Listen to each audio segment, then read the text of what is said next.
Whew. What is going on, everyone? I know you saw the title, Travel Like a Charm. I'm pretty sure I titled it that. This is a very important video. This is a video that literally, I want to say thousands of people, but definitely hundreds of people have been asking me at least one of these questions here so many times I cannot even explain it to you. Before I start the video, this was going to be something that I was going to put online, and I was actually going to sell it as a program. And that's what I've been working on the last little bit of time. But I think it's best to give it away to you guys here on the channel, and not charge anything. And I was gonna do it because it's gonna save you guys so much money. It's gonna save you a lot of money. It's gonna save you a lot of time. It's almost everything that I've learned that I could pick the most 20 top important things that I've learned while traveling. And I hope that all these will help save you guys a little money, keep you guys safe, allow you guys to have fun. And I guess all that I ask in return, I don't ever ask you guys for something. I would appreciate if you guys not only shared some of this knowledge to people when you're traveling, just as I share these with you, but if you guys could, after the video, just choose whatever you feel to support the channel. Everything's linked below. I'd really appreciate it. Yeah, I just feel like it's the right thing to do, to put it on here for free instead of putting it into a program and selling it. So, and if you don't have it, don't worry about it. Yeah, I guess in my mind, this whole thing was gonna be in a program, and yeah, but it's the right thing to do is to give it to you guys for free. And if you feel in your heart after you get value from this, just leave a donation, support the channel. Everything's linked in the description below. But I'm really excited for this video, guys. I hope this is a kind of long video, so if you're eating at work, maybe watch this video a couple times, get your notepads out, because I'm gonna try to go through everything. It's about 20 very important things. Anything else that I don't label in here, just tell me and I'll make another video, a part 2 of this video.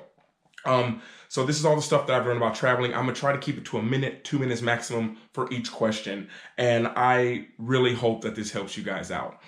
The first thing is, so we're gonna talk about budget. We're gonna talk about solo traveling, meeting people, documenting what you should do, the post-travel depression, visas, hotels versus hostels. It's what you make it, all these kind of stuff. But number one, the first thing I want to start off with, the second thing will be language barriers. I know everyone keeps asking me about that, but the first thing is the unknown. When you guys travel to a new country, guys, it's unknown. It's going into the unknown. And if you have that scared feeling before you travel or you go to a place, it's normal. It's the unknown. It's something that you have no idea what to expect. But as you travel, as you get used to it, you start to become addicted to the unknown. And I think it's once you've crossed over that line to where you want to see the unknown, traveling becomes an experience. You go to a city not like, oh my gosh, I don't know anyone. You go into there like, oh my gosh, I don't know anyone. And it becomes a challenge for everywhere you go. So on that note, get to the next one. It's language barriers. So many people ask me, Luke, when you go there, how are you communicating with people? Guys, language barriers are only that. Language barriers are just a language barrier. We didn't talk for the first probably 2 years of our life, and we got everything we needed. When you're going to other countries and you're arriving there late at night, you don't have service on your phone. If you're creative and can talk and point, and someone show you a map, you point, all these kind of things, they work. Maybe it's not traditional, maybe you're not used to it. You're used to going to Google Translate instantly. But if you don't have it, like a lot of times that can happen, is you gotta be ready to find another way to do it.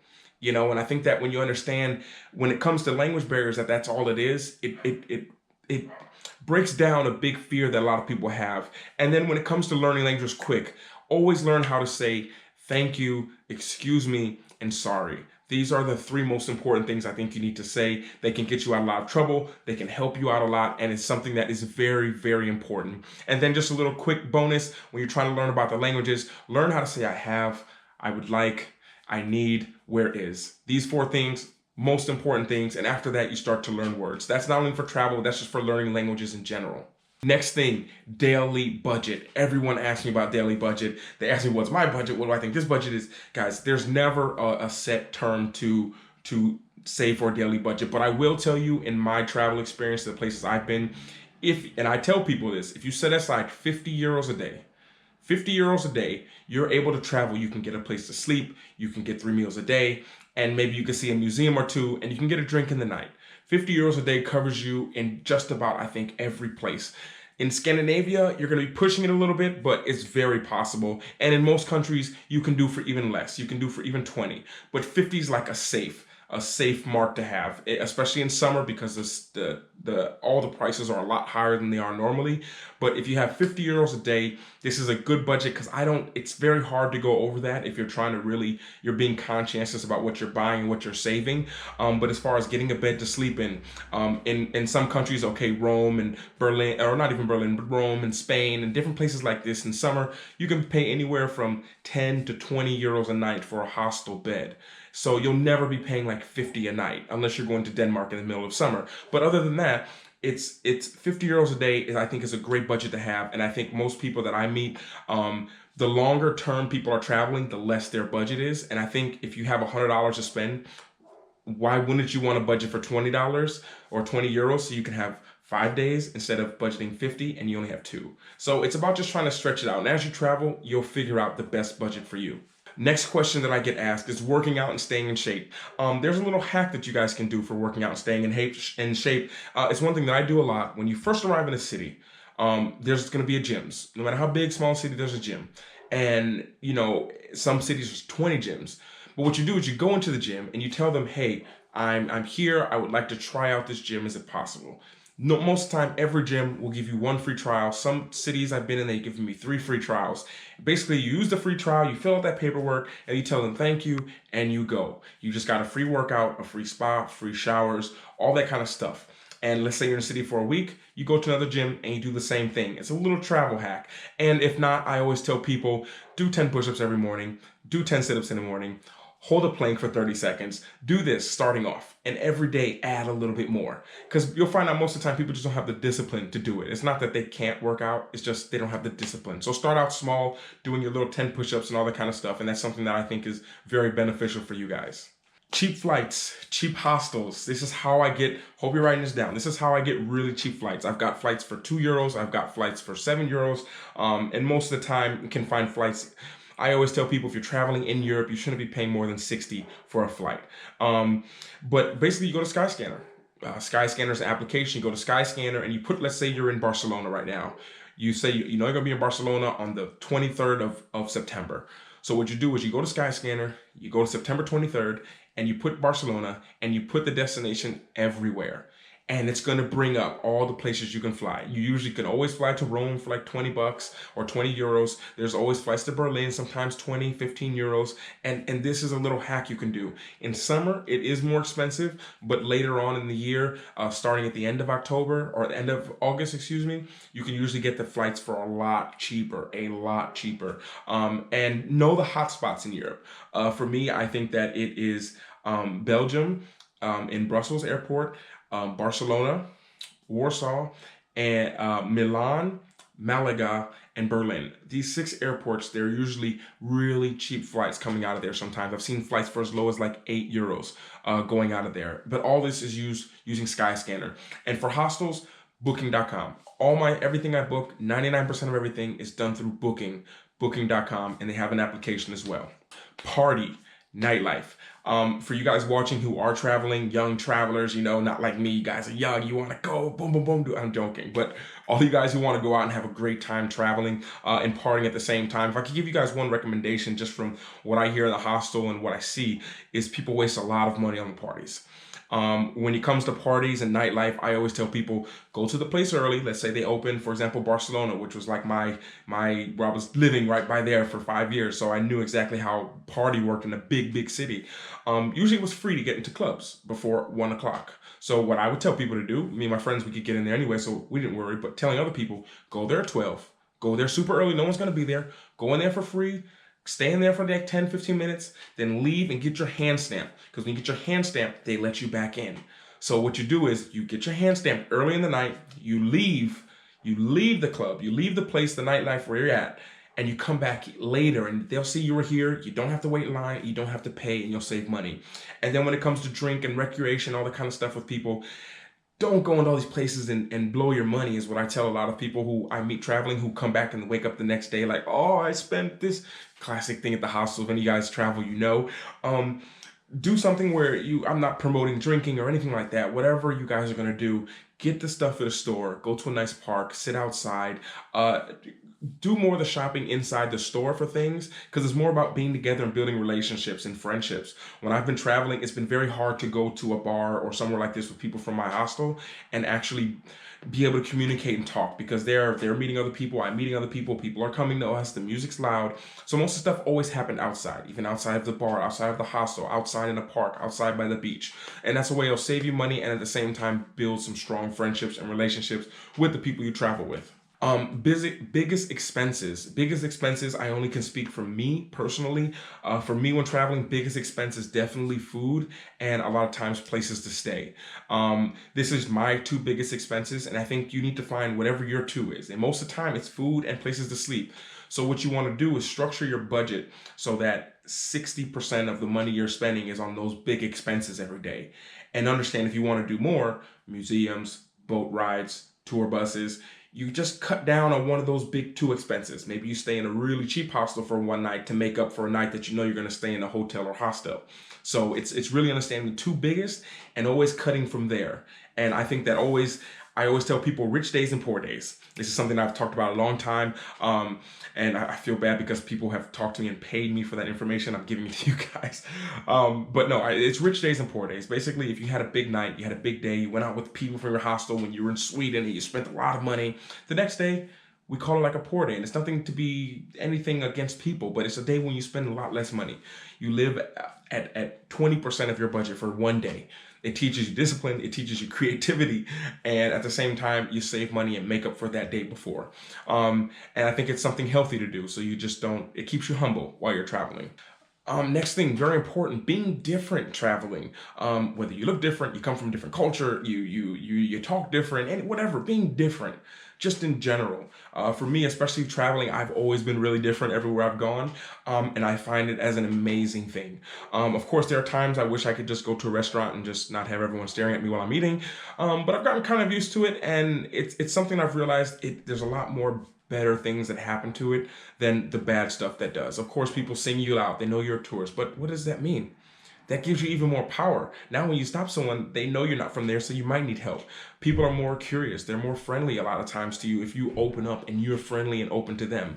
And I think that one thing that I've seen a big change with is the confidence, the way you walk. If you're different in a new city, don't walk around or if you're just in a new city, don't just walk around just like looking scared. Walk with confidence. Look how the local people walk. Just walk with confidence. People won't even know the difference. They'll think you're studying there, you're working there, you're in the military there, you've been, I don't know, you have family there, you're married to someone there. They don't ever know. And most of the time it's just up here. Being different is okay. You don't want to be the same.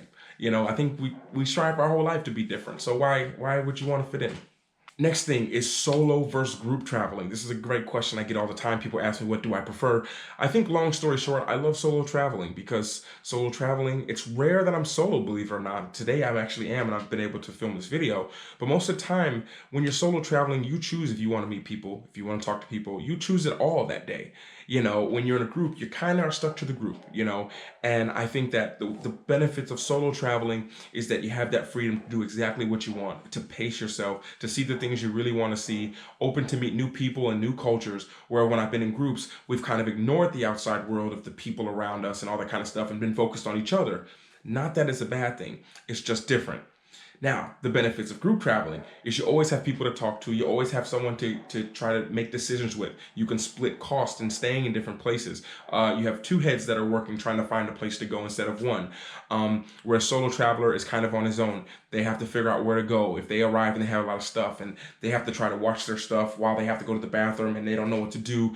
So each one has its ups and downs. I think at the end of the day, you need to try both ways before you choose. Most people have never solo traveled, so they're like, I can never do it. You definitely can do it, and I can guarantee you probably would like it if you tried it. And it teaches you to really push your boundaries, and it teaches you, if you don't talk and you don't make the effort to speak to anyone, you're not going to talk that day. Simple as that. Meeting people. Everyone always asks, Luke, how do you meet so many people? Luke, how are you meeting people? Guys, I've said it before. I've made videos about it. I just say hello. That simple.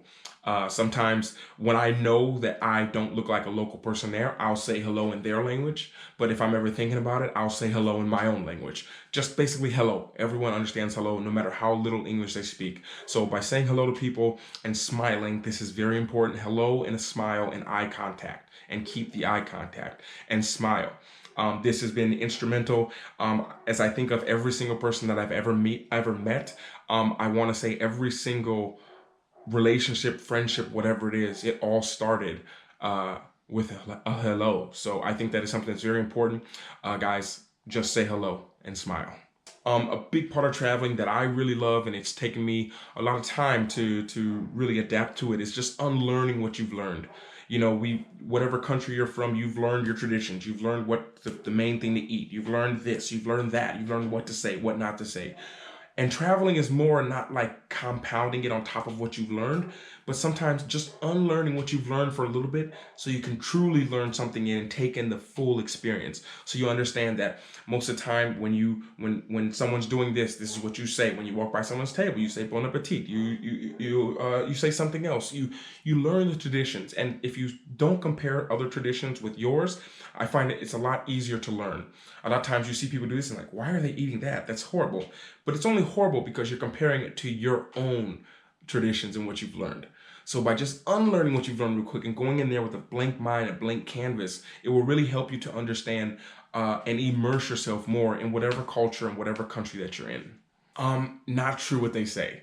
As far as my traveling and what I've experienced, so many people were wrong.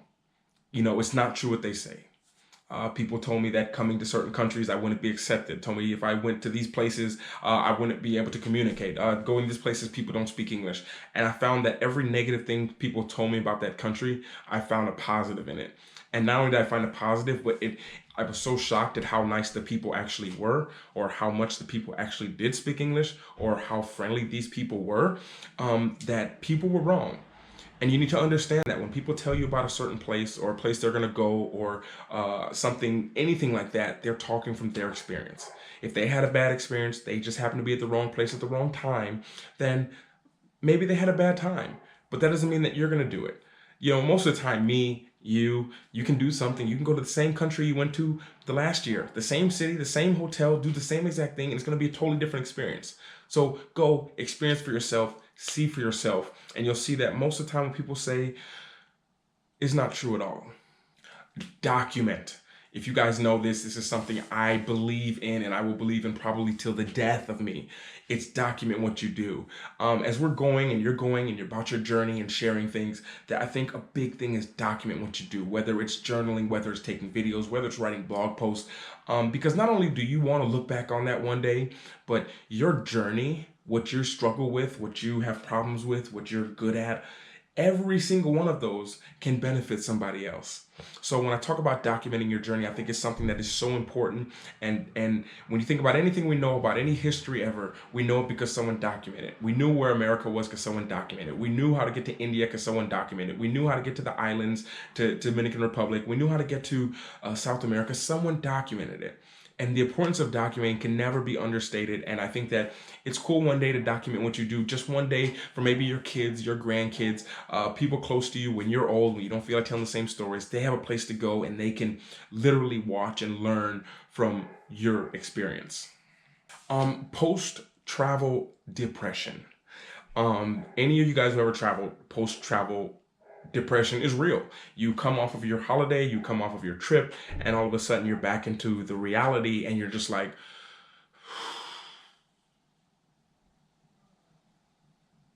it's real. It's real, and it's one reason why I tell people to document what you do, because one thing I tell people to do is I tell people, of course, to video, because that's what I do. And I think that's a very simple thing to do. You film as much as you can. You film as much as you can while you're traveling, and you be creative in a way that you're going to find a way to share, to tell a story about this for when you're back at your own home. And you find a way to take what you learned from your trip of travel and you find a way to turn it into something bigger after you've done traveling. If not, I think a lot of people can get stuck in just traveling, then back to work, then traveling, back to work. They don't carry over anything. But you can travel, learn something, build something while you're back at work, then take that with you to the next travel, and you kind of build And before you know it, you've built like your own little mini empire. And I think that is something that keeps away the travel depression, because you realize that what you've done, and if you're documenting things, what you've done in your travels have actually not only helped you grow as a person, but it's helped other people as well. Visa and visa hacks. For you guys who don't know this, the visa is not the same in every country. If you're in the EU, you have 90 out of 180 days, unless you have some kind of residency or dual citizenship or something like this. But one way you can hack the system is what I found. Let's say you have a year to travel for free, or not, excuse me, not for free. You have a year free to travel. I speak from a perspective of an American, but when you understand that the EU is just those, I think, 13 countries, but then you have the UK, which is totally different as well. But you also have Ukraine, and you also have Croatia and Montenegro. All these are 3 months that you get to stay as well. So if you're trying to travel long term, you can literally stay here in Europe during that period. Maybe you spend 3 months in the EU, then you leave for 6 weeks here, 6 weeks in another place, and a month in another place, and boom, before you know it, 3 months have passed, you can come back to the EU. So I think that it's something to understand how the visas work and to look it up before you arrive there, because there's a lot of countries that have a lot of weird policies when it comes to it, where you can't get it when you get there. Some of them you can. Better to read upon it. I've just met a lot of people who have had a lot of problems because of this. So always check the visas. Hotels versus hostels. This is something that's very important. A lot of people ask me about this. What do I prefer? I love hostels. I love meeting people. I think the benefits of hostels over hotels. People go to a hotel, they want to be left alone a lot of times. When I go to a hotel, I kind of like to be by myself, and I want to chill. Like, I'm in a hotel now. I don't want someone knocking on my door saying, hey, we just want to meet you. Like, I mean, it's happened before, but I don't prefer it. I'm here to just chill. But the downside is you pay a lot more money, which means you travel less if you have a set budget. Hostels, you're in a place where everyone is almost equal. Doesn't matter what people are doing in their outside life. I've met people who are doctors. I've met people who are traveling, people who are students. I've met all kinds of people there, and everyone's kind of in an open, it's kind of an unspoken rule that everyone's there to meet other people. And it's cheaper, and you save money. So at the same time, not only are you meeting people, which the people that you know, they know things you don't, so you can learn every single person you meet. Just to tell you, I wake up every day when I'm staying in a hostel, and there's at least people from 2 or 3 different countries in my room. So I've learned how to say hello in a lot of languages. That's how I've learned to speak a little Russian, a little Ukrainian. All of this is from people that I've met in the hostels. And it's great for solo traveling, because it allows you to meet other people who are solo traveling and to learn from people's experience. So it's almost like being in a university, being in a hostel. And I think that is something that most people should try both. And now I've realized I have limits. I can stay in a hostel for weeks at a time, and then sometimes I need like 2 or 3 days to myself. Or a lot of times I have a hostel and I'll take a hotel just because I need some space that night, or I want to bring some people over, or whatever it is. It's you can kind of do what you want, but by saving money and getting a hostel, it allows you to travel and budget for longer. One more thing and a couple more things about travel, it's what you make it. When you go out, a lot of things can happen. The only thing that I can ever guarantee you when you're traveling is that things will come up that you were not prepared for. You'll meet people, places will be closed, buses won't arrive, flights will be missed, things that we don't plan on, but I think it's always what you make it. Maybe you go, and I've gotten to a place and everything was closed to eat, and I just happened to walk around and meet some people, and they took me to a secret hidden restaurant. This is in Bulgaria, if you guys saw that vlog, and I was able to eat and do all this kind of stuff, and that was what I made it. I could have just said, okay, this is not working, go to the hostel, be mad, be hungry, and go to sleep. But no, it's what you make it. You always can make it more. You always can change it. There's always a way to turn it positive and change it to the right way, no matter what happens, whether someone stole your stuff, whether you lost your bags, whether, for example, someone took my hammock, like just a lot of things. It's what you make it. It's how you deal with the circumstances that come up with traveling, because I guarantee you they'll come up. Every single week there's been something that's come up, but it's how you deal with it, and controlling and worrying about the things you can control that usually makes the outcome between a good experience and a bad experience while traveling. Routines, these are the last 2 things. Routines. People ask, how do I keep a routine? I really keep a routine. I usually get up, I have a moment to myself, I have a nice coffee, I think. There's a lot of things that I do, and all these routines, they correlate and they transfer into each new city. So maybe I'm going to a different cafe, but I'm still having that time to myself and having a coffee. And one thing that I think is really important when you're traveling, whether you're in a group or with people, or with people you don't know, with people you know, you have a little bit of time to yourself to actually think, to actually process everything. And I think that's one thing, the routine keeps you grounded. If not, you just kind of run around with a chicken with his head cut off, running around Europe and running around all these places. So I think having a routine is extremely beneficial and can help you guys out so much, and just change it depending on where you go and not be scared to adapt and change the routine. And the last thing I want to mention, because a lot of people ask me about this, is the phone and SIM card. When you come here, guys, don't change your plan. Don't spend $200-300 or whatever to change your phone plan. Buy a SIM card when you arrive. You can usually buy them at the airport. I have never seen them over 20 euros. Ukraine was 2 euros. Poland was 5 euros. And you don't have to worry about overspending your budget. Good advice for me is I was in Ukraine using my French phone just for half a second. 1.2 megabytes cost me 21 euros. And I could have brought 100 gigabytes for 2 euros. So when you're unsure, buy a SIM card when you arrive. They're not difficult to find. And actually, that is it. That is everything I wanted to share with you guys. I will have a book that will come out soon, probably in a few months, with a lot more details, a lot more specific things. But I really want to get this one out to you guys. Any more questions, leave it below.